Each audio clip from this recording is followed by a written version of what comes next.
avec l'énéagramme, ça vient compléter. Ah, merci de dire ça. Ça vient compléter, mais ça devrait être intégré. Ça doit être un module qui doit être intégré dans la formation énéagramme. Parce que l'énéagramme, ça permet de mieux se connaître. Tu vois. Oui, parce que quand on a fait les besoins dans l'énéagramme, j'avais du mal à cerner les miens.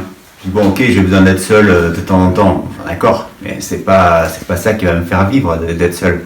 J'ai besoin d'être seul pour me ressourcer, mais pas pour être heureux. Et finalement, ces besoins-là d'amour, c'est primordial, quoi. C'est de ça dont j'ai besoin pour être heureux. Et parfois, j'ai besoin d'être seul pour me calmer, pour me ressourcer, pour être mieux, etc. Mais c'est autre chose, c'est pas le même besoin. Celui-là, il m'avait échappé et il est primordial, et dans l'amour en couple, et dans les relations avec les autres.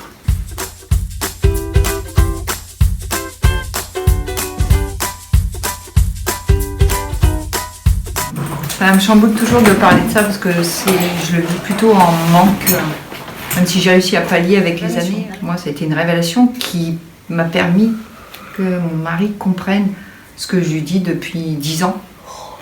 Je lui disais, il m'aime pas parce que, et voilà, il a compris que c'était possible qu'on m'aime pas parce qu'on m'aide pas et que m'aider c'était ce qui était le plus important pour moi.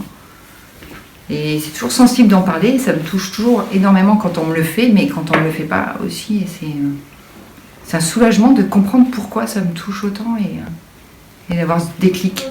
Mais ce manque d'amour et le fait que j'ai peur des autres, enfin, c'est lié, cette peur des autres, c'est le peur en plus qui ne m'aime pas, et pourquoi je ne comprenais pas pourquoi je trouvais que personne m'aimait, mais c'est parce qu'on ne m'aide pas.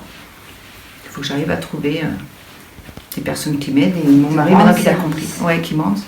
Mais lui maintenant il comprend, quand il me le fait, il me le dit et il se rend compte que ça me touche, que c'est de l'amour. Et moi j'essaie de le valoriser parce que je ne suis pas très forte pour ce domaine.